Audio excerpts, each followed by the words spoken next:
내년 총선 이제 4개월 앞으로 다가왔는데요. 예비 후보 등록을 하는 12월 15일부터 배상훈의 냄사, 임태훈의 군인권 119는 총선 기획보도로 대체합니다.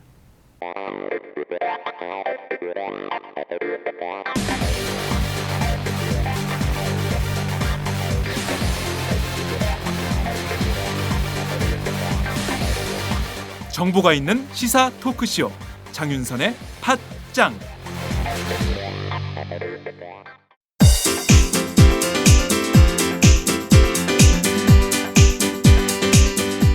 선배님, 문학을 잘 가르치는 대학이 따로 있을까요? 문학? 문학이면 서울디지털대학교 문해창작학과지. 왜요? 다른 학교랑 차이점이 있나요? 서울디지털대학교 문해창작학과는 순수 문학부터 드라마 작가, 라디오 작가, 영화 시나리오 작가까지 커리큘럼이 창작 중심이야. 그리고 책임 교수제를 도입해서 1대1로 학생을 지도하니까 학생들 실력이 성장할 수밖에 없지. 아, 그래서 문단에 데뷔한 사람들 중에서 서울 디지털대 문예창작과가 많군요. 그럼 문단에 데뷔하는 사람만 매해 10명이 넘어. 교수진 중에서 문예의 질을 직접 발행하는 사람이 5명이나 된대. 유명 작가들이 동아리 활동까지 같이 하면서 학생들 작품을 지도해준다니까. 그렇구나. 그럼 입학 후에 내가 소설가가 될지 시인이 될지 드라마 작가가 될지 가능성을 알아볼 수 있겠네요. 지금이 입시 기간이죠? 아싸, 결정! 고마워요, 선배. 서울디지털대학교 문예창작학과 신입 편입생 모집 중.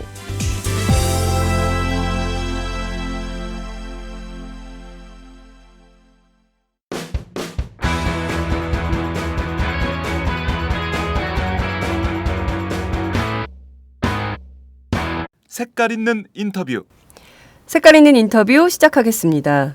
지난 16일 새정치민주연합이 우리나라 정당 사상 최초로 온라인 당원 가입 시스템을 만들었는데요. 그 반응이 상당히 뜨겁습니다. 심지어 가입 사이트가 다운되는 일까지 벌어졌는데요. 온라인 당원 가입 프로젝트를 주도한 분이 계십니다. 바로 새정치민주연합 문용식 디지털 소통위원장님이신데요. 오늘은 문용식 위원장님을 직접 스튜디오에서 만나서 온라인 당원 가입 그리고 앞으로의 활동 계획에 대해서 좀 들어보도록 하겠습니다. 위원장님 어서 오세요. 예, 안녕하세요. 네, 반갑습니다. 저희 팟짱의 첫 번째 출연이세요. 예. 네, 지역구가 고양시 덕양을 지역입니다. 덕양을. 예. 가까워요. 행신, 능곡, 행주, 네. 저 멀리 삼성 지축까지. 예. 삼성 지축까지. 예. 3호선 지축역. 예, 그렇습니다. 굉장히 넓네요. 상암동에서는 굉장히 가까워요. 행신동이. 10분 거리입니다. 10분 거리. 예. 예. 그래서 아침에 달려왔습니다. 첫 번째 출연이시니까 예. 저희 또 팟짱 애청자들과 함께 좀 새롭게 연대하는 차원에서 뜨거운 인사 한 말씀 부탁드릴게요. 예. 아유, 제가 팟짱에 진즉 출연하고 싶었는데 네. 지역에서 악전고투하다 보니까 못 나왔어요. 근데 마침 이렇게 온라인 입당 문제로 출연하게 돼서 반갑습니다. 열심히 하겠습니다. 네. 이제 선거가 다가오고 있음을 위원장님의 목소리를 통해서 확인할 수 있을 것 같습니다. 자, 정말 그 열기가 상당히 뜨거운 것 같아요. 모든 신문들이 보도하고 있는데 온라인 당원 시스템 이게 언제부터 좀 준비가 됐던 건가요? 예, 준비는 지난 8월에 정당법이 개정이 됐어요. 네. 이제 그러면서 이제 실질적인 온라인 입당이 가능할 법적 근거가 만들어졌거든요. 네. 그래서 그때 이제 온라인 입당 TF를 당에서 만들면서 시작이 됐습니다. 네, 그렇군요. 실제로는 이게 정당법이 바뀌고 정당법이 바뀐 정당법에 따라서 예. 이런 시스템을 마련할 수 있는 기틀이 생겼다 이런 예, 말씀을 주셨습니다. 그렇습니다. 그러니까 정말 제도가 참 중요한 거예요. 저는 그동안에도 이 부분은 국회의원들의 입법 활동을 하는 국회의원들의 직무유기다 그렇게 말을 많이 했어요. 네. 무슨 법을 만들 때 그 분야의 전문가들이 모여서 법을 만들지 않습니까? 그렇죠. 그렇다면 정당법은 정당의 전문가들이 가장 잘 알고 법을 만들어야 되는데 그럼요. 그 전문가들이 누구예요? 다 정치하는 의원들일 네. 텐데 그 자기들의 그 정당이 집인데 그 집에 그 법이 너무나 시대착오적으로 낡아 있었거든요. 근데 그걸 고치지 않고 계속 방치하고 있었어요. 네. 그래서 이건 시대에 맞지 않다. 반드시 바꿔야 된다. 네. 몇 번 요구해서 드디어 이번에 바뀌었습니다. 네.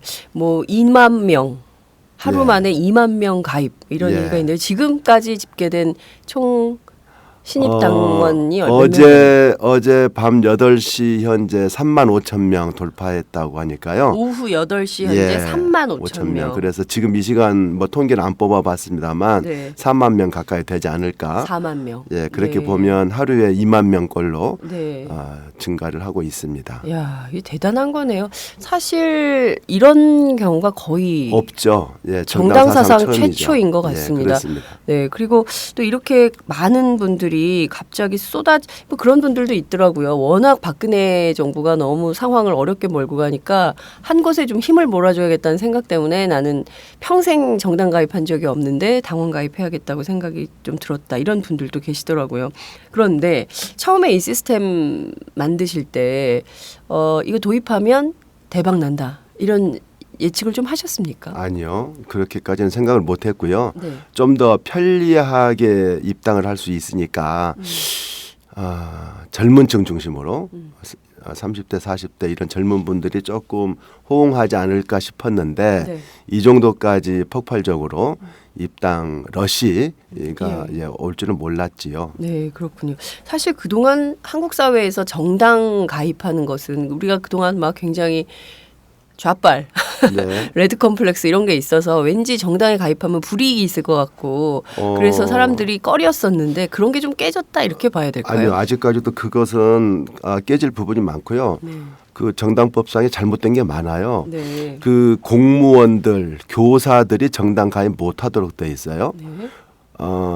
대학교 교수들은 가입할 수 있고 초중고 교사들은 정당 가입이 안 되도록 돼 있어요. 이건 정말 잘못이거든요. 그러네요. 그리고 법적으로는 가능하지만 실질적으로 불가능한 부분들이 많습니다. 대기업, 금융기관, 공기업 법적으로는 정당 가입할 수 있을지 몰라도 네. 실제 사규상으로 엄격하게 제한을 하고 있어서 정당 가입하면 인사상의 불이익을 받는 경우가 많아요. 이것은 정말 잘못됐는데 정치에 대한 혐오를 불러일으켜서 마치 정당 가입하면은 어떤 뭐 정치 편향적이고 그래서 업무에 지장을 주고 이런 식의 약간 보이지 않은 정치 혐오를 불러일으키는 수단이거든요. 이런 것은 과감히 깨져야 된다고 생각을 합니다. 네. 실제 언론인들도 그렇습니다. 언론인들도 법규상에는 없지만 사교로 내교로 왠지 그렇죠. 좀 뭔가 그 공정성을 해치는 보도를 할 수 있다 해서 정당 가입은 그게 얼마나 이율 배반적입니까? 실제로 뭐 조중동 종편 그 뭐 누구 이상으로 편파적인 방송과 언론 보도를 하면서 겉으로는 뭐 정치적인 중립이라는 그런 미명하에 정당 가입은 못하게 하고 차라리 정당 가입해서 나 새누리당 지지자다 이렇게 선언하고 네. 언론 활동을 했으면 좋겠습니다. 네, 이 대목에서 아마 애청자분들 가운데 박수 치는 분들 좀 있으실 것 같아요. 말씀하신 대로 정말 그런 문제들 다 이렇게 이율배반적인 사회 현상들을 이번에 좀 이렇게 해소하면 좋겠다 이런 생각도 좀 드는데요.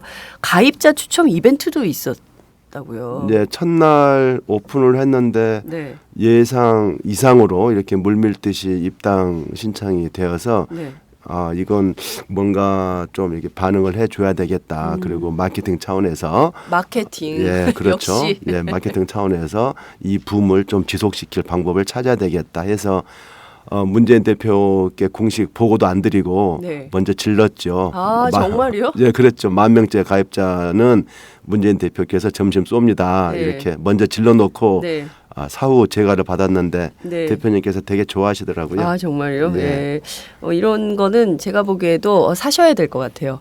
그래서 하기로 했습니다. 아 정말요? 만 번째. 만 번째 가입자가 알아보니까 네. 대전에 거주하시는 네. 30대 남자분이신데요. 아, 국책연구기관에 근무하는 전문가세요. 국책연구기관에 근무하는 전문가. 예, 근데 예. 성함하고 직장은 프라이버시니까 그럼요. 예. 그리고 또 혹시 불이익을 받을 수도 있으니까 그렇죠. 한국 사회에서 예. 충분히. 예, 그건 뭐 밝힐 수는 없지만 네. 본인이 굉장히 적극적이어서 네.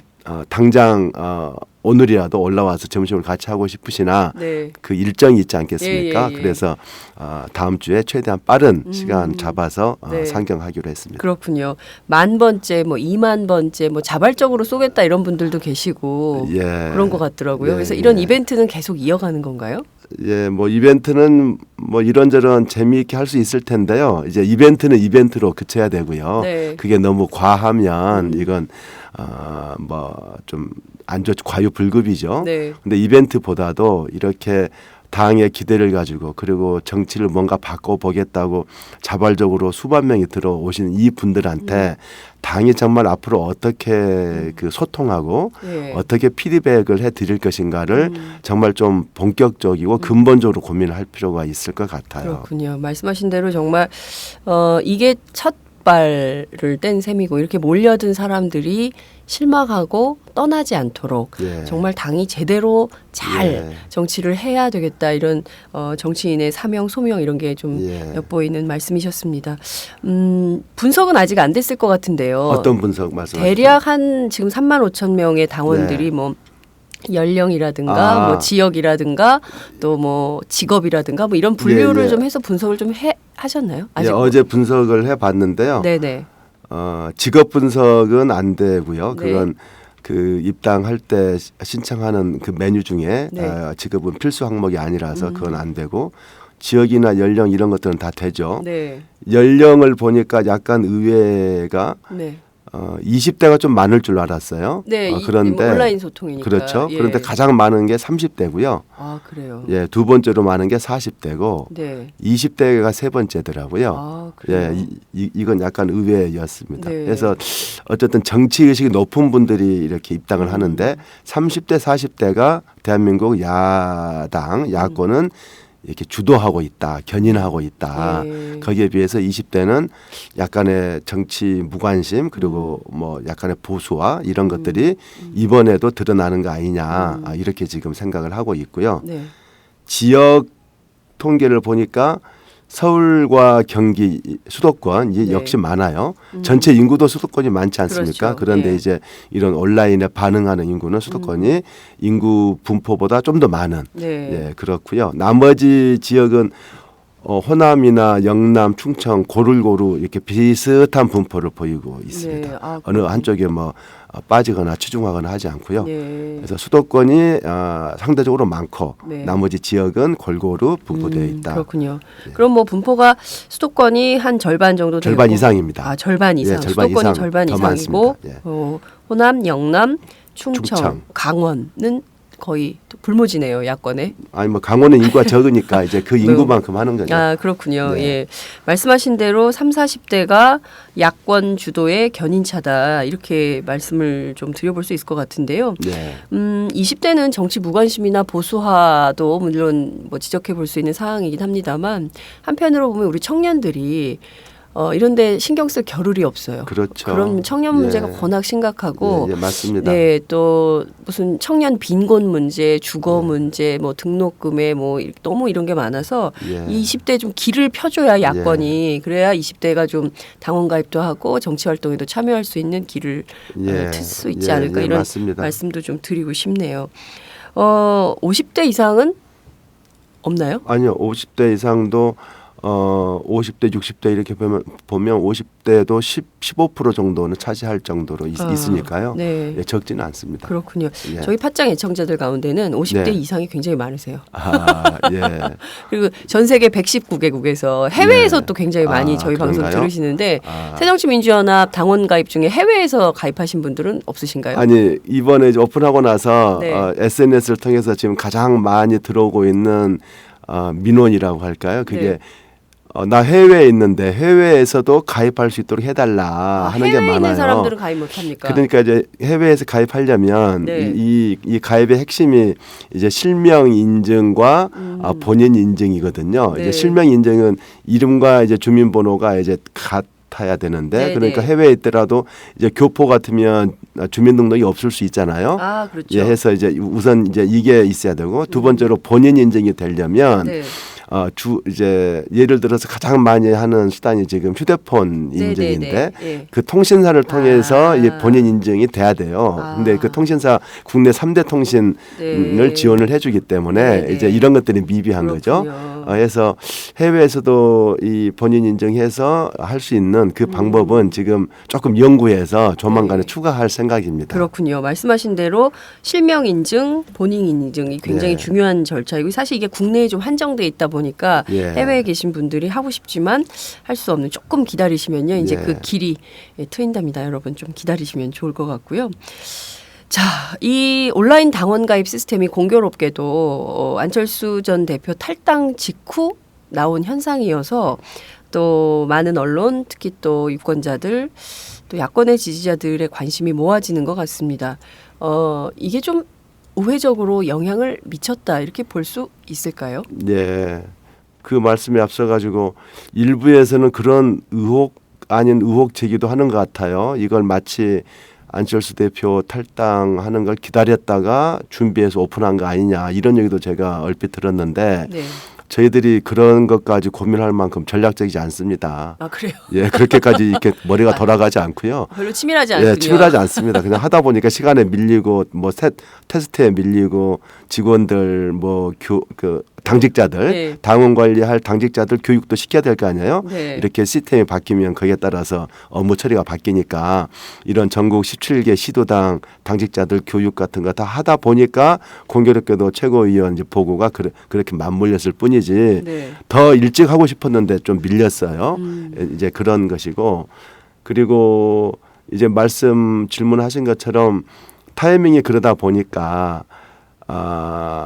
이 안철수 전 대표 탈당 때문에 이 입당 신드롬, 입당 러시가 폭발적으로 커진 것은 맞습니다. 제가 보기에 지지자들이 좀 걱정을 많이 한 것 같아요. 걱정. 그렇죠. 안철수 대표는 당의 창업주 아니십니까? 네. 다른 일개 의원들하고는 다르잖아요. 네. 그래서 뭐 다른 의원들이 탈당하면 그건 탈당이지만 안철수 대표 탈당은 이러다 당이 쪼개질 수 있겠다. 분당이 될 수 있겠구나. 네. 이거 그러면 당은 어찌 되지? 내년 총선은 어찌 되지? 이러다가는 참패하겠네. 아니 박근혜 이 극우 정권이 그 내년 총선에서 개헌선 넘으면 장기 집권을 위한 개헌을 할 텐데 네. 이런 걱정이 이제 확 밀려드는 거예요. 네. 그래서 이대로 둘 수는 없고 뭔가 힘을 보태자 해서 위기 의식의 발로로서 그 어떤 응집 현상이 네. 일어나서 이렇게 온라인 입당을 많이 해주신 거 아닌가 그렇게 생각을 합니다. 그렇군요. 자, 말씀하신 대로 박근혜 극우 정권이라는 표현을 써주셨습니다. 정치인 가운데 문재인 대표에 이어서 극우 정권이라는 표현을 쓴 첫 번째 정치인이신 것 아니 같은데요. 박근혜 대통령 대한민국의 자유민주주의 헌법 기본 이념을 무시하고 있죠. 네. 이건 40년 전 유신 독재로 지금 다 회귀하고 있고 고문하던 거 제가 남영동에서 고문을 엄청 당하지 않았습니까? 이근한으로부터. 네. 고문하던 거 빼놓고는 모두 유신 긴급조치 그 독재 정권과 똑같은 행태를 하고 있으니까 이건 네. 뭐 신독재 극우 정권이라고 해도 과하지 않죠. 네, 말씀하신 대로 장기 집권 개헌은 뭐 드러내놓고 홍문종 의원 친박 핵심이죠. 이분이 이런 얘기를 하고 있기 때문에 실제로 그 가능성은 여전히 존재하고 있어서 예. 이대로는 큰일 나겠다라고 생각한 유권자들, 야권의 지지자들이 위기의식이 발동해서 전부 결집한 현상이다. 네. 이렇게 해석을 해주셨습니다. 그런데 지금까지 보면요. 네. 이런 위기 상황에서 이렇게 응집해서 놀라운 반전을 일으킨 경우가 왕왕 있었지 않습니까? 네. 2002년 노무현 대통령 후보 시절 때 후보가 흔들흔들하고 후단협 네. 뭐 이런 거 있고 할 때 지지자들이 응집해가지고 뭐 돼지 저금통이다 뭐 해서 이렇게 몰아주지 않았어요? 맞아요. 예. 정몽준 후보 단일화가 막판에 깨지려고 할 때 그 밤새워서 힘을 몰아가지고 결국은 당선시켰고 2004년이죠 탄핵 네. 그 위기 때도 열린우리당 그 새로 만들어진 신생 정당에 완전 힘을 몰아가지고 제1야당 과반수가 넘는 네. 야당을 만들어 준 거 아닙니까? 네. 이렇게 위기가 있을 때 지지자들은 그걸 대단한 그 지혜를 가지고 응집해서 이 기회로 반전시키는 네. 일이 있었어요. 네. 그래서 이번에도 그런 단초가 보이는 거 아닌가. 물론 그 열기는 그 과거만큼 강하진 않습니다. 그러나 앞으로 당이 하기 나름으로 이건 충분히 그런 반전의 기회로 만들 수 있다. 네. 저는 그렇게 생각을 합니다. 본격 직장인 드라마 공생. 야, 오 과장! 바이어한테 화한 보내라 그랬는데 왜 안 보낸 거야? 아닙니다. 보냈습니다. 무슨 소리야? 화한 하나에 10만 원이 넘을 텐데 지출 내역이 없잖아, 지출 내역이. 아, 착한 콜 화하는 69,000원입니다. 에? 착한 걸? 1800-9222 정직한 가격에 착한 꿀 꽃배달 서비스. 가격만 착한 게 아닙니다. 꽃과 화환을 선물하시면 구매 금액의 5%가 어려운 이웃에게 기부됩니다. 딴지 마켓을 통해 기부 내역을 검증받은 1800-9222 착한 콜. 대리운전 서비스도 있습니다. 대리 운전은 1800-9998, 퀵 서비스는 1800-9668입니다. 말씀하신 대로 계속 강조하고 계세요. 당이 하기 나름이다. 앞으로 네. 이제 출발선에 섰다. 네. 당이 앞으로 어떻게 하느냐에 따라서 지지자들을 더 네. 많이 모아서 네. 큰 힘을 만들 수도 있고 당이 과거처럼 또 잘못하면 네. 또 지지자들이 떨어져 네. 나갈 수도 있고 이런 굉장히 그 위중한 네. 순간에 와 있다 이런 말씀을 주셨습니다. 자, 이렇게 온라인 당원들이 급증하면 이것이 결국 내년 총선에 큰 긍정적인 영향을 미치겠죠? 어떻게 보십니까? 그러니까 긍정적인 영향의 단초를 만든 거고요. 이걸 실제로 큰 영향이 되도록 하려면 네. 최소한 두 가지 정도의 정치적인 행위가 당에서 있어야 됩니다. 네. 첫째로는 당의 지도자급 중진들 있지 않습니까? 네. 중진들께서 자기 헌신, 자기 결단, 감동을 주는 정치 행위가 있어야 됩니다. 이 당을 위해서 그리고 이 박근혜 정권의 장기 집권 음모를 분쇄하기 위해서 내 한 몸 던져서 이 총선 승리를 위해 기여하겠다 해서 불출마를 선언하시든가 험지에 출마하시든가 정계 은퇴를 하든가 뭔가 지지자와 국민들의 감동을 주는 정치 행위가 반드시 있어야 되고요. 두 번째로 그렇게 해서 비어진 자리 그리고 또 하위 20% 심사위에서 비어진 자리에 정말 당의 미래를 이 정치의 미래를 이끌어갈 새로운 리더, 신진 인사들 과감하게 발탁해서 이 부분은 문재인 대표가 정말로 잘해야 될 몫이죠. 네. 인재영입위원장 아닙니까? 네. 그래서 이런 공천 혁신, 인재 영입을 하는 거 이 두 가지가 동시에 돼야만 밑에서 지금 지지자들은 준비가 되어 있으니까 그걸 보여준 거 아닙니까? 그래서 이런 지지자들의 응집과 아울러서 이런 세 가지가 삼박자가 맞아야 총선에서 뭔가 유의미한 반전의 계기를 만들 수 있다. 저는 그렇게 생각을 합니다. 네, 말씀하신 대로 그동안 사실 기득권 집단으로 되어 있는 중진 의원들의 불출마 선언 혹은 험지 출마, 정계 은퇴 뭐 이런 선택을 먼저 해서 정리를 좀 하고 그리고 하위 20% 현역 의원들 일 잘 못하셨던 분들, 일 게을르게 하셨던 분들 좀 정리하고 뭐 이렇게 해서 좀 그 빈자리에는 새로운 신진 인사들을 인재 영입을 네. 좀 제대로 해서 좀 만들면 내년 선거 그렇게 어려운 것만은 아니다. 이런 전망도 해주셨습니다. 당을 혁신하고 정치 혁신한다고 하는데 그 모든 것은 한 가지로 귀결되거든요. 네. 인물 혁신입니다. 인물 혁신. 정치는 사람이 하는 거기 때문에 사람을 바꿔줘야 되고 네. 그 사람이 누구냐가 바로 정책을 상징하는 거거든요.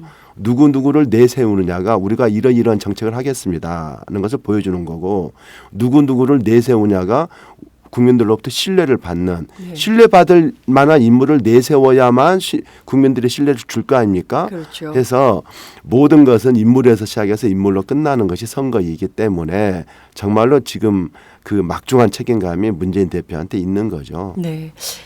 문재인 대표가 요 편을 꼭 들으셔야 되겠다 이런 생각이 좀 듭니다. 그렇지만 당내 비주류 쪽에서는 이런 비판도 합니다. 결국 이 총선 경선 앞두고 각 지역위원장들이 좀 세를 불리기 위해서 입당을 막 시키고 있는 것이다. 그러니까 지역에서 동원된 입당이다.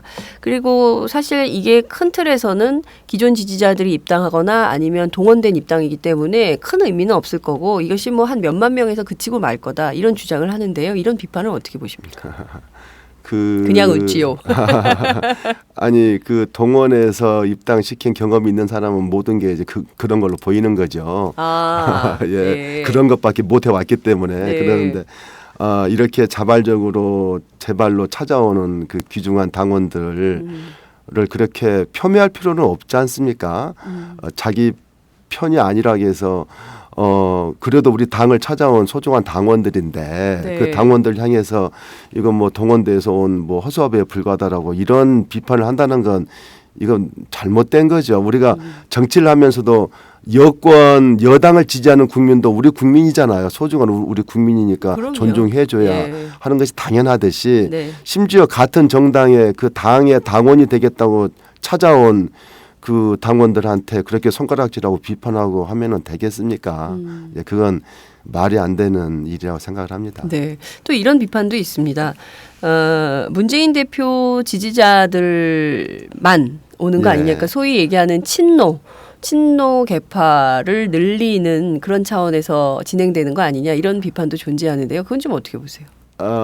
그 입당하신 분들은 네. 그 보면 그 당의 위기로부터 당을 구하자 이런 생각이 많고요. 네. 그 SNS나 이런 트위터 같은 데 보면은 우리가 입당하는 게 니네들 뭐 좋아서 입당한 줄 아냐.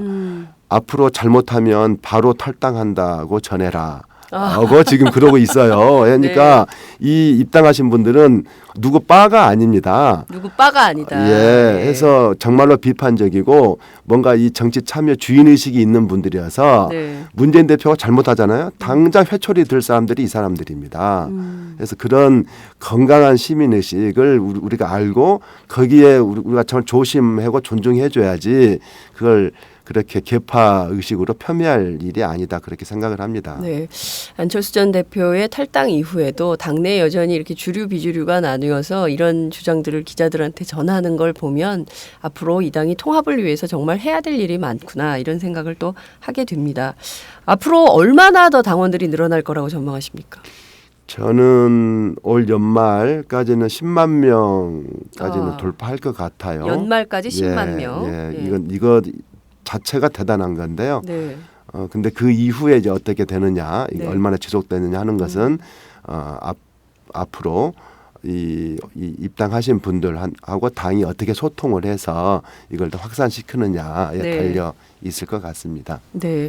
연말까지 10만 명 돌파. 이것도 한국 정치 역사의 새로운 장을 획을 긋는 그러네요. 거죠. 예, 굉장히 이 정치학자들이 이거 분석하고 그러려면 온라인 연구도 많이 해야 될 것 같다 이런 말씀을 좀 드리고 싶네요.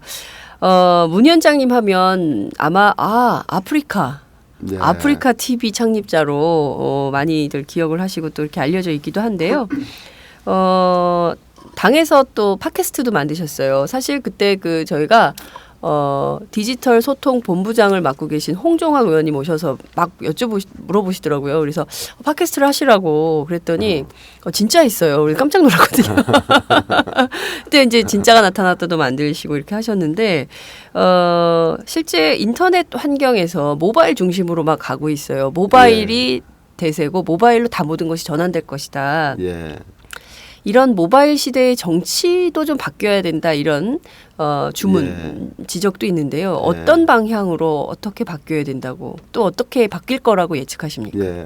아니 그 정치라는 것이 자기 주장 정책을 국민들한테 전달해서 네. 지지를 넓혀가는 것이 기본이지 않습니까? 네.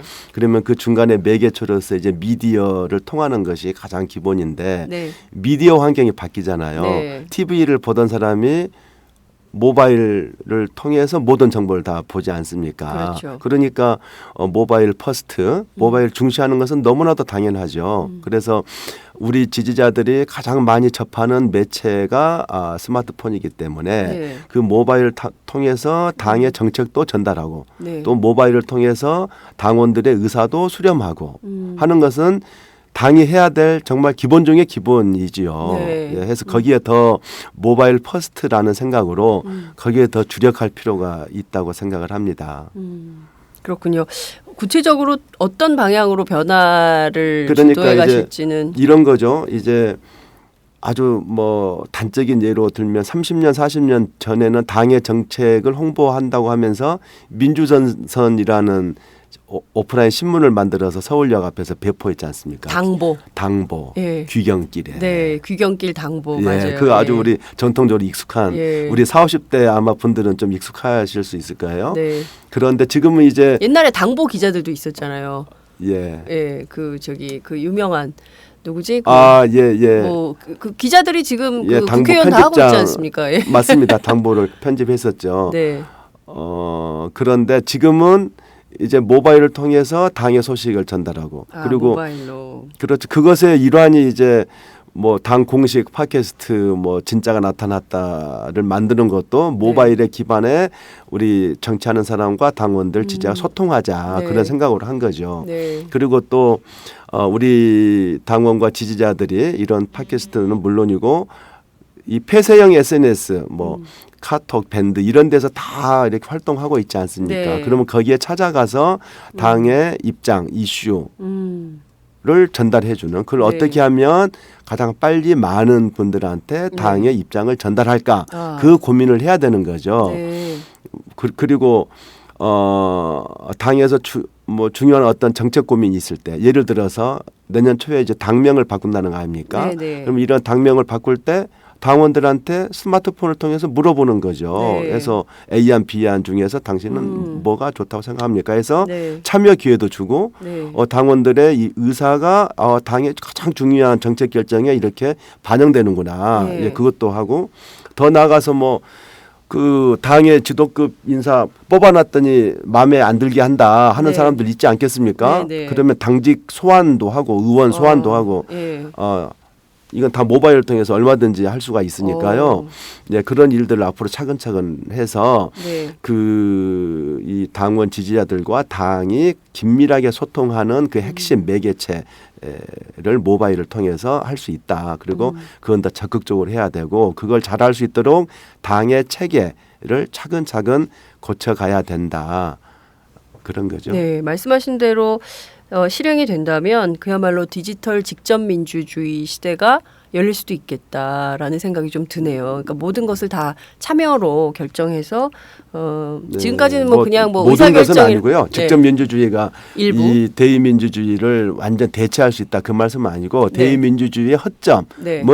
보완해서 보다 민주주의답게 만드는 네. 그런 기제로 작동할 수 있다. 네, 그런 그렇군요. 취지입니다. 말씀하신 대로 2012년 대선 때 사실 새누리당이 카톡 50대 네. 이상 카톡 문자를 통해서 사실은 잘못된 정보 전달 굉장히 많이 카톡으로 모든 걸 다 했었다. 이런 나중에 후문을 좀 듣기도 했는데요. 이번에는 보니까 새정치민주연합에서 이 팟캐스트를 선거운동에 아주 중요한 도구로 활용할 계획이 있다. 이런 말씀을 제가 들었는데요. 실제 그런 계획이 있으십니까? 네, 저희 진짜가 나타났다. 이제 이게 본격 선거 체제로 가면 네. 이제 출연진들도 바뀔 거고요. 그리고 팟캐스트뿐만이 아니고 인터넷 방송, 실시간 방송을 활용해서 총선 방송도 할 거고요. 네. 그래서 이런 변화된 미디어 환경을 적극 활용할 계획입니다. 네, 말씀하신 대로 팟캐스트 또 인터넷 방송 이런 미디어가 있긴 합니다만 여전히 조중동 종편의 위력이 너무 세서 과연 이것을 넘을 수 있는 힘을 가질 수 있겠냐. 언론이 네. 워낙 불균형 상황이고 네. 사실 오마이뉴스 같은 데도 너무 영향력이 줄어들고 있어가지고 네. 저희들이 굉장히 우려하고 있는데요. 이걸 이 네. 판을 좀 바꿀 수 있는 예. 기틀을 마련할 수 있을까요? 그러니까 그 제도권 언론에서의 불균형은 극복할 수 없고요. 그 부분에서 9대1로 압도적으로 밀리고 있지 않습니까? 네. 근데 그 밀리고 있는 부분을 이런 새로운 미디어 그리고 SNS에서 그나마 균형을 좀 잡아줘서 5대5 정도로 좀 팽팽하게 이 미디어 환경을 만들어내는 거 그게 저희들의 이제 그 목표죠. 네, 정말 미디어법 통과가 안 됐더라면 이게 공룡 괴물 되지 않았을 텐데. 저희가 다수당이 돼서 네. 종편 엄격히 심사해서 네. 이 법을 위반하는 종편들은 퇴출시킬 수 있도록 하겠습니다. 아, 네, 아마 근데 지금 보면 막 그 전국 각지 하루 종일 종편 틀어놓고 계신 네. 분들이 정말 많거든요. 이거 바로잡지 않고서는 국민들 정신 건강에 너무나 위해적인 요소이기 때문에 네. 국민들 위해서 반드시 바로잡아야 됩니다. 네, 반드시 이 다음 총선에 당선되셔야 될 것 같아요. 아유, 고맙습니다.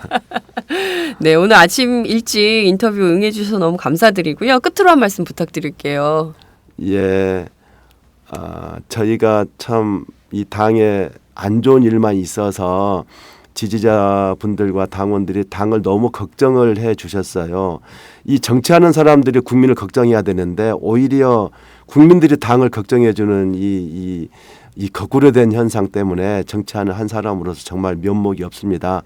모처럼 조그마한 즐거운 소식이 지금 전해졌는데요. 이걸 계기로 해서 좀 더 잘할 수 있도록 더 노력을 하겠습니다. 혼낼 때 혼내더라도 떠나지 말고 계속 회초리 들고 지켜봐 주시기 바라겠습니다. 고맙습니다. 네, 정말 인상적이네요. 앞으로 잘 못하면 탈당한다 전해라. 이런 위트 이런 거 정말 좀 재밌잖아요. 뭐 네. 이런 정치가 좀 재밌는 정치가 됐으면 좋겠다. 이런 당부 말씀 드리면서요. 오늘 말씀 여기까지 듣도록 하겠습니다. 고맙습니다. 네, 고맙습니다. 본격 직장인 드라마 공생 대리운전 편. 부장님 가볍게 한잔 하시죠. 나 차 가져왔는데. 아유 착한 콜 대리운전이 있잖아요. 부를 때마다 500원이 기부되는 착한 콜. 딴지가 기부 내역을 검증한 착한 콜 1800-9998 대리운전도 믿고 맡기세요. 꽃 배달은 1800-9222, 퀵 서비스는 1800-9668로 착한 콜 하실 수 있습니다. 꽃 배달은 1800-9222. 퀵 서비스는 1800-9668입니다.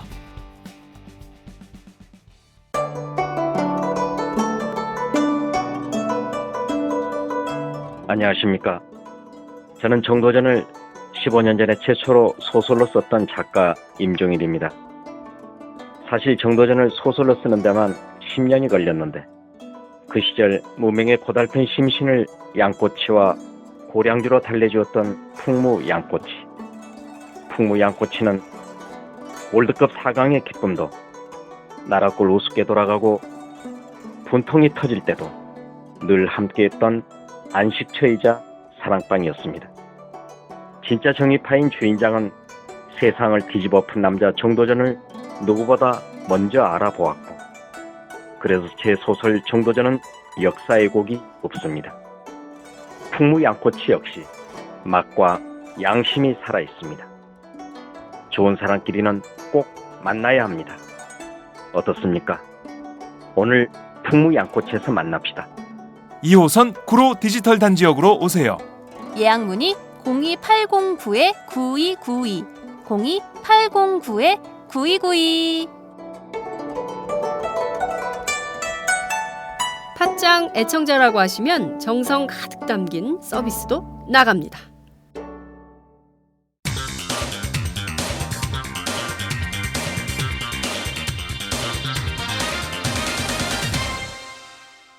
전혀 다른 뉴스. 전혀 다른 뉴스 시작하겠습니다. 안철수 의원이 탈당한 이후에 연일 대선 후보급 일정을 소화하고 있는데요. 그야말로 정치 세력화에 본격적으로 나서고 있다. 이런 분석도 나오고 있습니다. 낡은 정치를 못 바꾸면 정계 은퇴하겠다. 이런 배수진도 친 것으로 보도가 되고 있습니다. 어제는 야권의 전통적 지지 기반인 호남을 찾았는데요. 오늘은 오마이뉴스 지역공동체부에서 광주 전남 지역을 취재하고 있는 강성관 기자를 전화로 연결해서 자세한 말씀 들어보도록 하겠습니다. 강 기자 나와 계신가요? 예, 안녕하세요. 네. 자, 어제 안철수 의원이 탈당 후에 처음으로 전주, 광주, 이 호남의 대표 도시를 찾았습니다. 일정이 상당히 빠듯했다고요? 예, 그렇습니다. 오전에는 전주 일정을 마치고 오후에는 1박 2일 일정으로 광주를 찾았는데요. 전주와 광주에서 6개 일정을 소화를 했습니다. 네. 전주의 경우 기자간담회 한옥마을, 전주 남부시장을 방문했고요. 광주에서는 광주은행 본점을 방문하고 기자간담회 시민네트워크 무등 창립식에서 특강을 했고요. 네. 그리고 지역사회, 시민사회와 청년그룹의 간담회 일정을 소화를 했습니다. 그리고 또 오늘 새벽인데요. 네. 오늘 새벽에는 환경비원을 만났고 그리고 광주 방송사와 인터뷰를 한 후에 상정할 예정입니다. 네. 새벽에 5시 반에 그 청소 노동자들을 만나는 걸로 알고 있는데요. 광주 방송사 아침 인터뷰도 꽤 길게 하더라고요. 40분 정도씩이나 하는 걸로 예, 볼 그 정도 때. 시간을 가지고 네. 진행을 하고 있을 겁니다. 그렇군요. 지금 이 시간 아마도 하고 있을 텐데 상당히 공을 들이고 있다. 광주의 호남 지역에 이런 인상을 받습니다. 자, 어제 기자간담회 또 시민네트워크 무등 특별 강연에서는 주로 어떤 얘기를 했습니까? 전체적으로는 부산 방문 때와 같은 이야기인데요. 네. 같은 맥락의 이야기를 했습니다. 자신이 탈당할 수밖에 없었던 배경을 설명을 하고 앞으로 이제 어떤 정치를 해나가겠다 각오를 다지는 자리였습니다. 다만 새정치연합 비난보다는 총선 승리와 정권 교체를 위해서는 야권의 외연 확장이 필요하다. 그 점을 강조하면서 자신을 향한 야권 분열 책임론을 차단하는데 주력하는 모습을 보였습니다. 그랬군요. 부산에서는 새정치민주연합을 개구리에 비유하면서 사실상 이런 정당은 집권해서도 안 되고 집권할 수도 없다. 이렇게 사실상 폭탄 발언을 쏟아내서 지지자들에게 굉장히 논란이나 비난을 받기에 충분한 발언을 했다. 이런 비판을 받았는데요. 광주에서는 또 그렇게까지 새정치민주연합을 비난하는 그런 수위는 아니었던 걸로 보입니다. 자, 야권 분열로 총선 패배가 예상된다 이런 전망이 쏟아지고 있기 때문에 안철수 의원의 탈당에 대해서 굉장히 비판적인 목소리가 많은 게 사실입니다. 이 점에 대해서 안철수 의원은 어떤 입장을 밝혔습니까? 어제 자신이 탈당한 이후에 발표된 여론조사들이 이제 많았지 않습니까? 네. 그런데 그 여론조사 결과를 예로 들면서 여러 여론조사에서 제가 그러니까 안철수 신당이 포함되면서 새누리당 지지율이 40%대에서 처음으로 30%대로 내려갔다. 네. 그래서 무당층이 야권 지지자로 돌아섰다. 그래서 외연을 확대하는데 확대하는 일을 내가 하고 있다. 그래서 새누리당도 저를 비난을 하고 있다. 이렇게 말을 했는데요. 네네. 이것은 자신의 탈당과 신당 창당 행보가 야권표를 분산시키는 것이 아니라 오히려 새누리당 지지층 그리고 무당층을 흡수하고 있다. 네. 이런 주장입니다. 그래서 이런 해석을 강조하는 것은 자신을 향한 분열 책임론을 차단하면서 현재 새정치연합이 흡수하고 있지 못하는 무당층을 자신이 흡수할 수 있다. 그리고 그런 가능성을 자신이 가지고 있다. 이것을 부각시키려는 의도로 보입니다. 그렇군요. 실질적으로 최근 발표된 여론조사를 보면 말씀하신 대로 새누리당 처음으로 10% 이하의 그 지지율이 빠져나가서 비상이 걸렸다 이런 보도도 나오고 있습니다. 말씀하신 대로 새누리당의 지지율이 10%포인트 정도 하락한 것은 안철수 의원의 창당 행보 때문이다. 이런 해석을 강조하고 있는 걸로 보이는데요. 실제 그렇게 해석될 만한 여론조사가 지금 나오고 있죠. 예, 그렇습니다. 여론조사에 따라 편차가 좀 심해서 네. 민심이 이렇게 형성되고 있다. 그렇게 예단할 수는 없는데요. 대표적인 것이 이제 중앙일보 조사인데요. 지난 14일에 800명을 대상으로 한 여론조사입니다. 이 조사에서 내일이 총선이라면 어느 당에 투표하시겠습니까? 라고 물었더니 30.2%가 새누리당을 지지했고요. 뒤를 이어서 새정치연합은 20.0%, 안철수 신당은 18.6%의 지지를 받았습니다. 이 조사 결과로만 보면 안 의원처럼 해석할 여지가 있고요. 실제로 새누리당 지지율이 30%대로 하락한 것을 볼 수 있습니다. 네, 말씀하신 대로 아무리 새정치민주연합이 열심히 해도 이 40%의 벽을 뚫을 수 없다라는 비관론이 우세했는데 안 의원 탈당으로 오히려 새누리당의 지형을 좀 흔드는 그런 효과는 있는 것 같다 이렇게 보여지기도 합니다. 앞서 지적해 주신 대로 새정치민주연합에 대한 비판 수위가 상당히 부산보다는 낮았어요. 그렇죠? 네, 맞습니다. 부산에서는 이제 앞서 이제 말씀을 했는데요. 네. 평생 야당만 하기로 작정한 정당이다. 냄비속 개구리다. 이렇게 확신 발언을 했습니다. 네, 그런데 이제 그 후에 좀 너무한 거 아니냐. 네. 이런 이제 비난도 이어졌었는데요. 네. 관계에서는 조금 다른 분위기였습니다. 새정치연합을 비난하는 것보다는 자신의 향후 행보, 각오, 외연 확장 가능성을 더 강조하는 모습이었는데요. 네. 물론 그 자신이 탈당할 수밖에 없었던 배경에 대해서 설명을 하면서 새정치연합을 비판을 하긴 했습니다만 표현이 다소 이제 됐다. 네. 네, 그렇게 볼 수 있군요. 자, 본인이 추진하려는 신당의 비전, 창당 일정, 그리고 또 천정배 신당 등과의 세력 연대, 이런 구체적인 계획도 좀 나왔습니까? 구체적인 계획까지는 밝히진 않았습니다. 기자 간담회에서 분열로 인한 총선 참패 가능성, 분열 책임론, 호남 민심 향배 등에 대해서 질문이 좀 있었는데요. 이런 부분에 대해서는 즉답을 하지는 않았습니다. 아직까지는 그 신당을 어떻게 창당을 하겠다, 어떤 세력과 연대하겠다, 이런 구체적인 계획은 세워진 것 같지는 않습니다. 네. 다만 17일 어제죠. 네. 어제 탈당한 문병호, 유성업, 황주홍 의원, 그리고 그 지난 대선 당시에 대선 캠프했던 진심 캠프에 참여했던 인사들과 현재 논의를 하고 있다.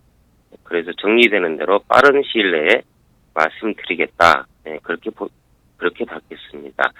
그 일부 보도에 따르면 다음 주 중에 네. 신당의 비전과 구상 등에 대한 조금은 더 진전된 이야기가 나올 것 같습니다. 네, 그렇군요. 자, 눈에 띄는 발언도 있더라고요. 총선 목표 개헌저지선이다 이런 주장을 했던데요. 어느 몇 석 정도를 목표로 이번 총선을 뛰겠다 이런 입장을 밝힌 걸까요? 그 개헌저지선이라고 하면 네. 100석 이상을 당선을 의미하는 건데요. 그렇죠. 네. 그 안 의원이 스스로 이렇게 적극적으로 발언한 것은 아닙니다. 네. 다만 그 기자간담회에서 기자가 총선 목표가 개헌저지선이냐 그렇게 물었더니 안 의원이 그렇다. 제일 목표가 개헌저지선이다. 그렇게 답한 것입니다. 이 비슷한 질문을 이제 부산 방문 때도 총선 목표에 대한 질문이 있었는데요. 당시에는 너무 앞서간 질문이다. 그렇게 웃으면서 답을 하지 않았다고 하던데요. 네. 그런데 그 현장에서는 이제 그 독자적으로 100석이 가능할까? 네네. 지금 상황으로 보면 좀 의문이 드는 것도 사실입니다. 네. 그 현장에서도 좀 너무 앞서간 기대치 아니냐. 네. 그런 분위기였습니다. 그렇죠. 지금 아직 신당 창당에 대한 전반적인 비전 그리고 그림이 아직 나오지 않고 있는데 우선 총선 목표가 개헌저지선이다. 최소 100석 이상을 목표로 뛴다. 포부는 커서 좋긴 한데 과연 이것이 현실화될 수 있느냐 이것은 기자들 사이에서 여전히 의문으로 이렇게 남아있는 것 같습니다. 자, 부산에서는 기꺼이 말을 아꼈는데 광주에서는 이 목표치를 분명히 밝혔어요. 이런 정치는 또 어떻게 봐야 될까요? 그 답을 하면서 그 구체적인 어떤 상황, 어떤 상황이 되면 우리 자신의 신당이 100석 이상 할 수 있다. 그런 근거, 이런 것은 언급하지는 않았습니다. 아마 그 자신이 그 창당할 신당을 중심으로 해서 야권을 재편하고 외연을 확장을 해서 제일 야당이 되겠다. 그런 각오, 기대를 표현한 것으로 보면 될 것 같습니다. 네, 그런 분석 해주셨습니다. 어제 전남 도당위원장인 황주홍 의원 그리고 또 전북위원장인 유성엽 의원이 탈당했습니다. 호남의 다른 의원들도 탈당 움직임이 좀 있습니까? 예, 아직까지는 다른 의원들의 경우에는 탈당 움직임은 보이지 않고 있습니다. 다만 그 광주 광삼 갑이 지역구인 김동철 의원의 경우에는 지역 주민의 의견을 모아서 결정하겠다 그렇게 말을 했는데요. 현재까지는 구체적인 움직임은 없는 상태입니다. 그리고 그 지난 14일이죠. 호남 의원 19명이 모임을 가졌는데요. 그 자리에서도 문 대표의 결단을 촉구하는 목소리를 높았는데 대부분의 의원들이 탈당에는 신중한 입장을 보였습니다. 네. 그리고 현재까지는 그럴 수밖에 없는 상황으로 보입니다. 네, 말씀하신 대로 내년 총선 코앞으로 다가왔기 때문에 국회의원들 특히 현역 의원들의 경우에는 선거 유불리를 먼저 판단할 수밖에 없지 않겠나 이런 진단도 가능할 것 같습니다. 자, 윤장현 광주시장 안철수 의원의 최측근으로 알려져 있는데요. 광주 이른바 광주 전남북에 있는 지방자치단체장들, 지방의원들의 탈당 움직임은 없습니까? 네, 역시 그 지역 정치권에서도 그런 분위기는 아직 감지되고 있지는 않습니다. 윤장현 시장은 그 안철수의 사람으로 분류되는 유일한 광역단체장인데요. 네. 윤 시장은 안 의원의 탈당이 이해가 된다 그렇게 말은 했습니다만 탈당은 없다 그렇게 밝히고 있습니다. 그리고 그 전남 지역 단체장 중에 주철원 여주시장이 이제 안 의원계로 분류가 되고 있는데요. 네. 네, 주 시장의 경우에도 마찬가지 입장입니다. 네. 그리고 다른 단체장, 지방의원들, 지역의 당원들 그런 집단 탈당 조짐은 아직까지는 없습니다. 네. 사실 조선일보에서는 안철수 의원의 탈당 직후에 10,000명 탈당 이런 10,000명 탈당설을 보도했는데 실제 지금 35,000명이 입당하는 일이 벌어졌어요. 그래서 조선일보의 예측이 빗나갔다 이렇게 볼 수 있을 것 같습니다. 실제 이 광주는 안풍 이른바 안철수 바람의 진원지다 이렇게 볼 수도 있습니다. 안철수 의원의 탈당, 새정치민주연합에 대한 광주 민심은 좀 어떤가요? 우려와 기대감이 동시에 있는 것 같습니다. 통합을 해도 사실 모자랄 판인데 다시 분열을 하고 그래서 총선에서 패배할 수 있다 이런 우려감이 많고요. 그리고 그런 측면에서 이제 안철수 의원의 탈당에 대해서 비난하는 목소리도 적지가 않습니다. 그런데 또 한편으로는 새정치연합 문재인 대표에 대한 실망감이 좀 크기 때문에 안철수 신당에 대한 기대감도 있습니다. 광주의 민심은 아마 현재로서는 분열에 대한 실망감 속에서 관망하고 있다. 현재로서는 어느 한쪽으로 마음을 줄 곳이 없다. 그렇게 요약할 수 있을 것 같습니다.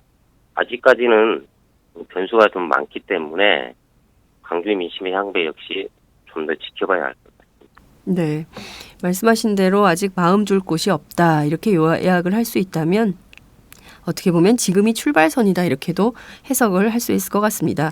앞으로 새정치민주연합이 어떤 정치, 특히 문재인 대표가 어떤 리더십을 보여주느냐에 따라서 광주 민심의 향배도 바뀔 수 있다. 이런 전망이 가능한 걸로 보입니다.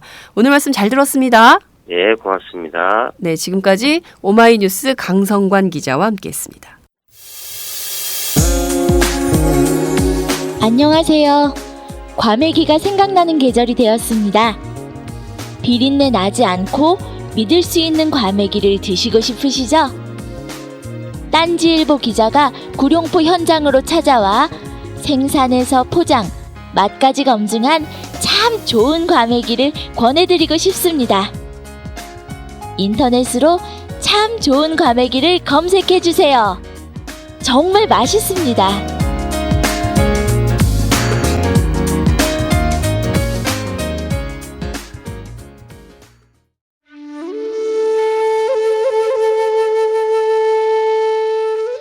영한네이처의 마카 산삼. 공중파 텔레비전에도 없고 인터넷 배너 광고 하나 없지만 팟캐스트 좀 들어봤다 하는 분들은 다 아는 마카 산삼. 진짜 유명해져서 유사 제품도 많아졌습니다. 이젠 마카 산삼으로 검색하면 너무 많이 나와요. 꼭 영한내이처로 검색해주세요. 팟캐스트에서 듣던 그 마카 산삼을 구입할 수 있습니다. 특히 나라 걱정으로 심신이 지친 분들에게 권합니다. 몸에 정말 좋습니다. 내 몸도 나라도 살릴 힘이 납니다. 페루의 마카와 우리나라 산삼, 몸에 좋은 11가지 원료를 모두 하나로 만든 마카 산삼. 마카 녹용과 마카소와 청소년도 있습니다. 1일 2회 공복에 따뜻한 물과 함께 드세요. 영한네이처 마카 산삼. 네, 저도 팟짱 녹음하기 전에 마카산삼을 꼭 챙겨 먹고 있습니다. 전혀 다른 뉴스 시작하겠습니다. 유권자들이 참정권을 심대하게 훼손당할 뿐만 아니라 4월 총선 제대로 이루어질 수 없다는 입법, 비상사태가 일어날 수 있다. 선거구 획정안 직권 상정에 대해 국회의원 밥그릇을 챙긴다고 하는 표현은 아주 저속하고 합당하지 않다. 누가 한 말일까요? 이 말은 바로 정의화 국회의장이 한 말입니다. 박근혜 대통령의 관심 법안 통과를 위해서 청와대와 새누리당이 연일 정 의장을 압박하고 있는 상황에서 정 의장은 앞으로 어떤 선택을 하게 될까요? 자, 오늘은 오마이뉴스 정치부 이경태 기자가 현재 스튜디오에 나와 있습니다. 이 문제 함께 얘기 나눠보도록 하겠습니다. 이 기자 어서 오세요. 네, 안녕하세요. 이경태입니다. 네, 자 박근혜 대통령 관심 법안, 주로 경제 법안들인데요. 관련해서 청와대 새누리당이 정의화 의장에게 정말 그야말로 전방위 압박을 행사하고 있는 상황입니다. 우선 이 상황부터 정리를 부탁드릴게요. 네, 박근혜 대통령은 오늘도 전국 상공회의소 회장단과 함께 오찬을 하는데요. 이 자리에서 노동호법, 서비스산업발전기본법과 기업활력제고법 등에 대한 그 관심 법안 처리를 강조할 것으로 보입니다. 정영국 청와대 대변인은 어제 그 국회가 비정상적인 상태다라면서 이를 정상화시킬 책무가 정 의장에게 있다라고 말했죠. 정 의장에게 직권상정을 다시 한번 요구한 건데요. 이 정 의장이 직권상정을 최종 거부했던 것을 생각하면은 그를 무시한 채 계속 직권상정을 압박하고 있다 이렇게 볼 수 있을 것 같습니다. 새누리당도 마찬가지입니다. 이인재 최고위원은 어제 최고위에서 입법부 수장으로서 질식돼 있는 의회주의를 살린다는 소명감을 가지고 결심을 해주셔야 한다라고 촉구했습니다. 네, 그야말로 사방에서 정의화 의장 압박 전술을 쓰고 있다 이렇게 봐야 될 것 같은데요. 원유철 새누리당 원내대표를 비롯한 원내 지도부가 정 의장을 직접 찾아가지 않았습니까? 대통령 관심 법안 심사기일 지정을 촉구하는 결의문도 전달한 걸로 합니다. 네, 지난 16일 상황인데요. 정 의장이 화를 내면서 나가버렸습니다. 이 원유철 원내대표와 김정은 정책위 의장이 소속 의원 156명 전원 찬성으로 채택한 결의문을 전달했는데 단 5분 만에 상황이 종료된 겁니다. 정 의장은 당시 선진화법 통과할 땐 찬성해놓고 이제 와서 그러면 어떻게 하느냐 이렇게 말했는데요. 이 국회의장 직권상정 요건을 강화시켜놓고 지금 와서 그러느냐라는 하소연입니다. 실제로 정 의장은 18대 국회 때 선진화법 반대 입장을 명시적으로 밝힌 적이 있습니다. 그러니까 뭐 선진화법을 그때 사인한 게 친박 중심이었는데 본인들이 찬성해놓고 지금 와서는 자기에게 그걸 해결하라고 하는 데 대해서 불만을 토한 겁니다. 그렇군요. 사실 국회 선진화법 찬성을 주도했고 이끌었던 분이 바로 박근혜 대통령인데 지금은 직권상정을 역으로 요구하는 이런 상황이니 정의화 입장에서는 좀 어처구니 없다 이런 생각을 할 수도 있겠다 싶습니다. 어제 이 자리에서 정 의장이 나한테 찾아올 시간 있으면 야당 한 명이라도 빨리 가서 설득을 해라 이런 비판을 했다 이런 보도도 나왔는데요. 실제로 정 의장이 이렇게 청와대의 직권상정 요구를 거부하는 근거는 어떤 것들이 있을까요? 네, 현행 국회법 85조를 보시면 압니다. 국회의장이 직권상정할 수 있는 경우를 천재지변, 국가비상사태, 여야가 합의한 경우 이렇게 제한하고 있습니다. 그러니까 뭐 정 의장이 지난 16일 기자간담회에서 이를 거론하면서 과연 지금 경제 상황을 국가비상사태로 볼 수 있느냐 거기에 동의할 수 없다라고 얘기한 게 이 부분이거든요. 그러니까 타당하다고 할 수 있죠. 당장 뭐 안종범 청와대 경제수석도 그 16일날 경제관계장관 회의를 마치고 나서 현 경제 상황은 그간 대내외 여건이 열악한 상황에서도 노력해서 상당히 성과를 거뒀다. 박근혜 대통령도 그러지 않습니까? 네, 그렇습니다. 네. 그 박 대통령이 제가 기억하기로는 국가 신용 등급이 역대 최고를 달성했다. 그러니까요. 그리고 뭐 세계가 우리가 가는 길을 인정하고 있다. 네. 뭐 이런 식으로 자신감을 북돋우는 표현을 많이 썼거든요. 네. 그런데 이런 쟁점 법안을 처리를 위해서 지금 그땐 현재 또 경제가 어렵다. 비상사태가 뭐 말을 바꿔가면서 네. 국회를 압박한다고 할 수 있죠.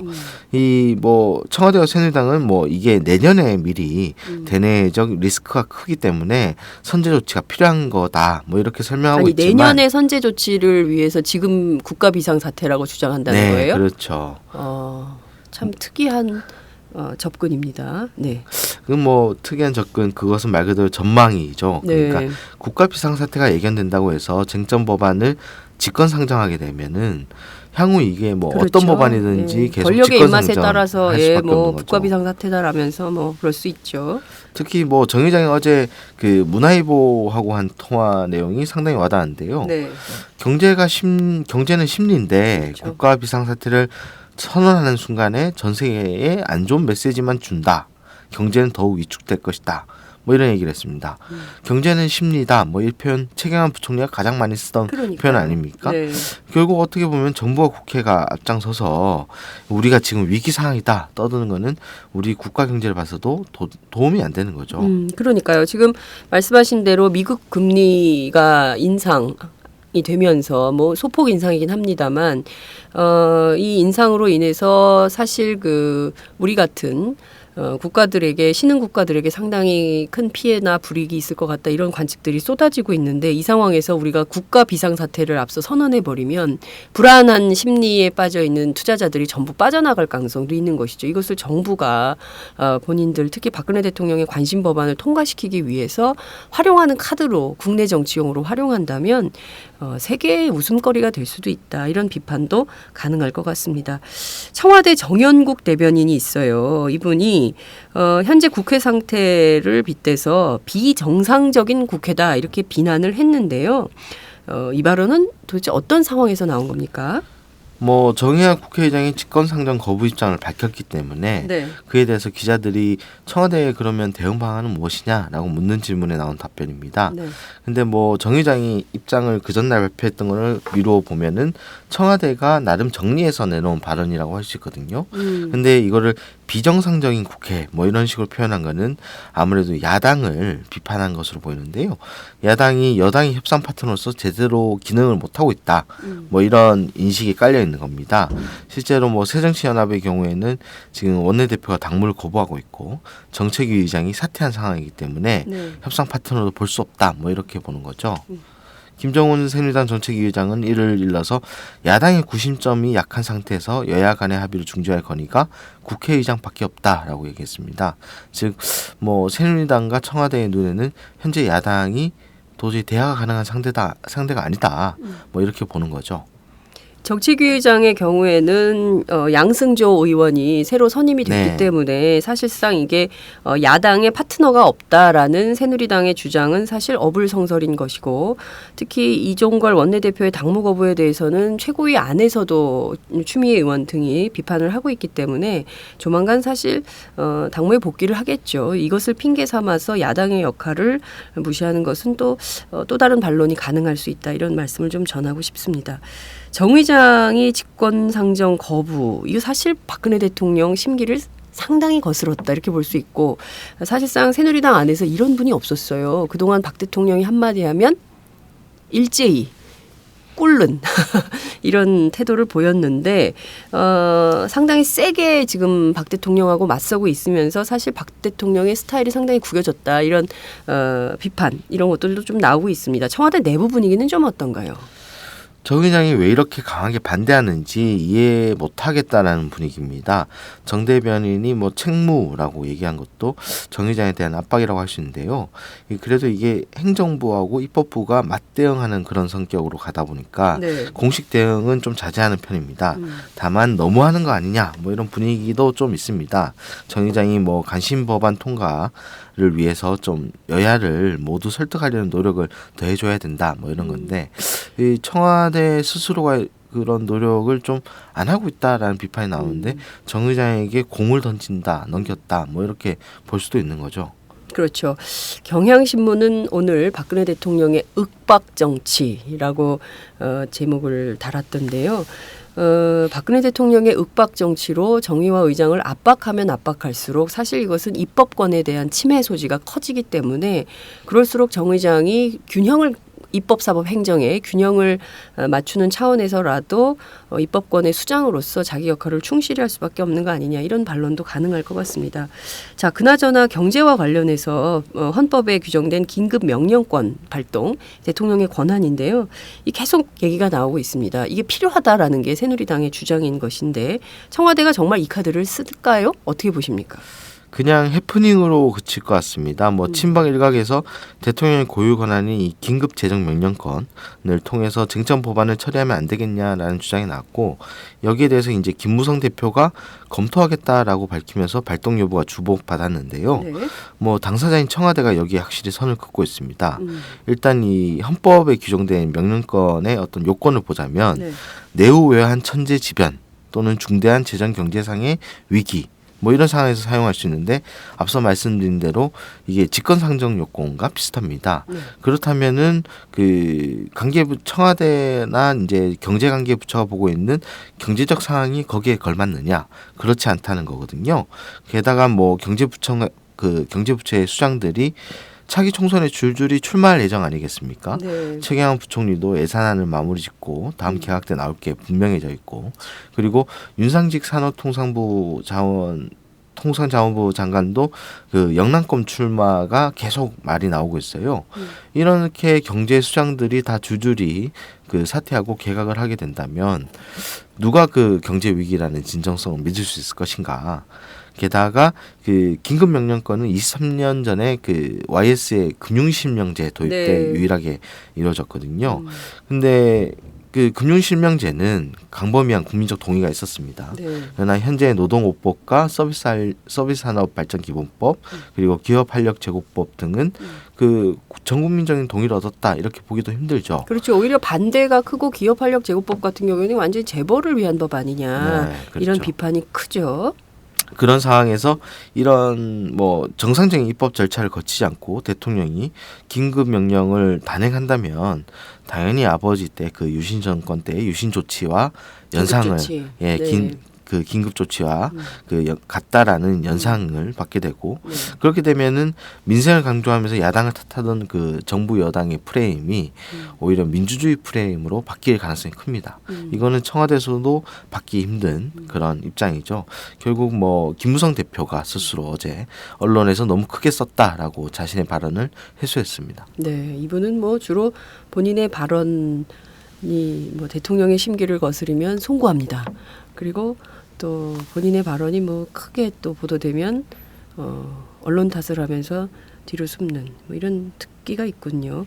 말씀하신 대로 프레임 전환에 대해서 청와대가 내년 총선을 앞두고 있기 때문에 굉장히 상당히 조심하는 이런 모양새다. 이것도 확인할 수 있을 것 같습니다. 자, 새누리당 김무성 대표, 원유철 원내대표는 연일 야당을 압박하고 있죠? 네, 남는 거는 야당 탓뿐입니다. 김 대표는 어제 최고위에서 야당은 틈만 나면 민생을 챙기겠다고 하지만 정반대의 모습을 보이고 있다. 당내 주도권을 둘러싼 집안 싸움이 아니라 민생과 경제를 구하라는 국민의 목소리에 응답해야 된다. 이렇게 얘기를 했고요. 원 원내대표도 야당의 내부 권력 투쟁으로 인한 무책임과 혼란의 소용돌이 속에서 입법 기능이 거의 마비되어 있다. 이렇게 주장했습니다. 그렇군요. 지금 보면 이렇게 남 탓을 하고 있지만 실제로는 새누리당 내부가 지금 이 상황을 어떻게 바꿔야 되는지 정의와 의장 때문에 굉장히 앗뜨거라 하고 있는 상황이 아닌가 이런 분석도 가능할 것 같습니다. 자, 새정치민주연합 내부 반응은 어떻습니까?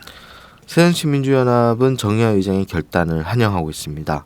청와대에 이중대로 전락해버린 새누리당의 모습이 비참하고 안타깝다. 이런 얘기를 박수현 원내대변인이 했었는데요. 이거를 정 의장이 직권상정 거부 입장을 밝히고 나서 입법부 수장으로서 매우 당연하고 상식적인 결정이다. 이렇게 평가했습니다. 다만 당 내부적으로는 쟁점 법안들을 마냥 거부하는 게 아니라 계속 논의할 수 있다는 입장을 유지하고 있고요. 네. 그렇군요. 자, 문제는 이거인 것 같습니다. 정 의장은 지금 연말에 선거구 획정, 특히 이제 선거 관련된 것은 직권 상정할 수밖에 없다 이런 뜻을 밝히고 있는데요. 그리고 사실 청와대와 본인이 소속해 있던 새누리당 당의 압박이 더 거세지면 언젠가는 굴복할 수밖에 없지 않겠냐. 정 의장이 언제까지 버티겠냐. 이런 비관론도 나오는 게 사실입니다. 전망이 좀 엇갈리고 있는데 이건 좀 어떻게 보세요? 이 뭐 사견이지만 정 의장이 끝까지 물러서지 않을 가능성이 크다고 봅니다. 이 정 의장이 어제 오후 기자들과 얘기를 나누는데요. 네. 내 성을 바꾸지 않는 한 직권 상정은 없다라고 단언했습니다. 이 성이라고 얘기한 부분을 좀 들여다보면 네. 정의화 의장이 포은 정몽주의 후손입니다. 그렇습니까? 이 정몽주 자기의 어떤 조상이 단심. 예, 네. 그렇죠. 단신가. 네. 이 부분을 굉장히 강조했던 인물이거든요. 그렇군요. 네. 예, 자기는 이름값을 하는 정치를 하겠다. 아. 또 의화라는 게 또 그런 화합가 뭐 이런 뜻이 있지 않습니까? 의화라는 본인의 예, 이름에도 예, 그렇죠. 화합이 담겨 있다. 예, 그렇죠. 그렇군요. 그렇기 때문에 정 의장이 성이라는 표현을 쓴 것 자체가 물러서지 않겠다라는 네. 그런 결단을 보여준 것 같다 이렇게 생각이 되고요. 네. 그리고 당 일각에서 자신에 대한 해임 건의안을 거론했던 것도 뭐 만약에 통과되면 내가 안 하면 된다. 국회의장을 안 하면 국회의장을 된다. 그만두면 된다. 네, 그렇게 네. 얘기를 했고요. 예. 해임이 게다가 쉽게 되겠냐. 어제 뭐 연명을 했던 156명에게 다 물어볼까? 뭐 이런 식으로 얘기를 했습니다. 그러니까 당 내에서도 자신에 대한 지지가 분명히 있다라는 걸 확신하는 태도입니다. 그렇군요. 더구나 이 정 의장은 박 대통령의 정치적으로 빚을 지지하는 사람입니다. 그렇군요. 네, 15대 총선 후 부산 중동구에서 내리 5선을 했는데요. 대표적인 당내 탈계파 인사라고 볼 수 있어요. 그 18대 국회에서는 그 국민통합포럼이나 함께 내일로 등 뭐 대표적 친이계 공부 모임에 있었는데 그 2010년에 이들 모임을 탈퇴하면서 범친이 친이라고 할 수 있었고 그 세종시 소정안 표결 때는 기권을 택하면서 완전한 중립으로 빠집니다. 그런데 이 친박과는 오히려 경쟁 관계에 있었어요. 예를 들어서 뭐 국회의장 경선 때만 보시죠. 그 19대 전반기 국회의장 경선 때는 친박 강창희 전 국회의장과 맞붙었고요. 그리고 후반기 국회의장 경선 때도 지금 현재 사회부총리인 황우여 의원과 맞붙었습니다. 그러니까 이 친박과 오히려 경쟁을 해왔지 뭐 어떤 친박의 도움을 얻었던 그런 입장은 아닌 거죠. 게다가 이 20대 총선 공천 문제가 어떻게 보면은 좀 자기에게도 덫이 될 수 있는데 이 부분에 대해서도 지난 12월 독일 공식 방문할 때 의장 퇴임 후 대북 인도적 지원 사업을 하고 싶다 뭐 이런 얘기를 했어요. 그러니까 불출마 가능성이 있는 겁니다. 그러니까 여러모로 꿀릴 게 없는 입장인 거죠. 그리고 또 한 가지가 본인의 또 큰 꿈이 있을 수 있습니다. 정 의장이 지난 8월 오마이뉴스와 한 인터뷰에서 어떻게 보면 대통령 할 자격이 있으니 국회의장이 될 수 있는 것 아니냐 뭐 이런 얘기를 한 적이 있는데요. 당시 의장실에서 상당히 당황했던 기억이 납니다. 뭐 만약 하늘의 뜻이라면 전제 조건을 달긴 했지만 정치인으로서 더 큰 꿈을 그리고 있는 것이고 그리고 국회의장과 대통령이 지금 현재 그리고 있는 이런 프레임들 이런 사항들이 오히려 정치인으로서 존재감을 돋보일 수 있는 기회인데 이거를 자신의 면을 구겨가면서 굳이 직권상정을 응하겠느냐 뭐 이런 개인적 전망을 해봅니다. 네, 제가 어제 전직 장관들 모임이 있어서 그 자리에 갔는데요. 정의화 의장에 대한 평가 뭐 이런 얘기들을 하시는데 총선 불출마를 할 거라는 전망이 우세하다는 겁니다. 실제 박근혜 대통령이 잘하고 있으면 모르는데 박근혜 대통령이 정치를 잘 못해서 국민적으로 비판을 많이 받고 있기 때문에 또 새누리당 안에서 박근혜 대통령에 맞서면서 새로운 대립각을 세우는 정치인이 없고 또 유승민 전 원내대표가 그렇게 했다가 실제로 굉장히 그 코너에 몰리는 이런 상황이었는데 정의화 의장은 그걸 뚫을 수 있는 힘이 있다고 보기 때문에 실질적으로 이번 계기로 새누리당의 새로운 대선 후보급 인사로 오를 것이다 이런 전망을 하더군요. 네, 자, 뭐 실제로 이 여러 가지가 걸려 있죠. 부산 중동구 말씀드렸는데 거기서 내리 5선을 했지만 이번 선거구 획정에서 중동구가 좀 애매하게 걸려 있습니다. 그러니까 인구 하한선에 있는 김무성 대표의 지역구인 영도와 지금 현재 중동구가 어떻게 될지 모르는 상황이고요. 거기에 친박 유기준 의원이 여기서 움직이십니다. 이런 가능성을 봤을 때 뭐 정의화 의장도 나름의 선택을 하고 있다라고 볼 수 있는 거죠. 그렇군요. 뭐 한 가지 흠결이 있다면 지난 메르스 사태 때 본인이 운영하는 병원에 병원 문을 열지 않아서 지역민들로부터 빈축을 산 바 있지요. 환자들이 들어오는데 병원에서 벨을 누르고 확인을 한 다음에 열이 어느 정도나 나는지 확인한 다음에 입출입을 시켰다 해서 논란이 된 바도 있습니다. 자, 정 의장은 지금 연동형 비례대표제 그리고 선거 연령 인하를 좀 교환하는 게 어떻겠냐 이렇게 여야의 맞교환을 제안한 바 있습니다. 이 가능성은 좀 어떻게 보십니까? 아무래도 정 의장의 뜻보다 여야가 어떻게 생각하는지가 좀 관건인데요. 네. 좀 더 봐야 될 것 같습니다. 원래 그 원윤철 원내대표가 어제 기자들과 만나서 분명히 말하는데 선거 연령 인하를 수용할 수 없다라고 밝혔습니다. 뭐 총선이 4개월밖에 안 남았는데 서로 불리한 제도를 받으라고 요구하는 거는 맞지 않다라는 입장인 거죠. 그러면 이거는 좀 더 두고 봐야 되는 거 아닌가 싶습니다. 그렇군요. 아베 총리, 극우 정권이죠. 아베 총리도 사실은 선거 연령 인하를 제도로 선택했습니다. 아마 OECD 국가 중에 선거 연령이 19살 이상인 나라는 우리나라밖에 없는 걸로 알고 있습니다. 이것도 글로벌 스탠다드에 맞게 제도를 고치는 것도 국회의 역할이다. 이런 말씀을 좀 드리고 싶네요. 자, 오늘 말씀 잘 들었습니다. 네, 감사합니다. 안녕하세요. 장윤서의 팟짱 귀에 팍팍 꽂히죠? 저는 오늘도 오마이뉴스 최종 경기라고 바닥바닥 우기고 있는 김병기 기자입니다. 공짜 자전거 신문 조중동 기자들이 자기 신문 돈 내고 보나요? 안 봐요, 아빠. 네. 저는 팟짱에 매월 자발적 정치료 3만원씩 내는 10만인 클럽 회원입니다. 애청자 여러분 덕분에 올해 1000명 늘어서 무려 9,400. 내친 김에 연말까지 1만 명 만인보 캠페인에 도전합니다. 무슨 캠페인이요? 만인보! 한 명의 마음걸음보다 만 명의 당당한 한 걸음. 올해가 가기 전에 오마이뉴스 10,000번째 주인공이 되어주세요. 홈페이지에서 가입하시거나 02-733-5505 내선번호 274번으로 전화주세요. 요즘 엄청 갑갑하죠? 갑갑해. 우리 역사책도 지키고 팟짱도 확실하게 지키겠습니다. 10만인 클럽 아싸!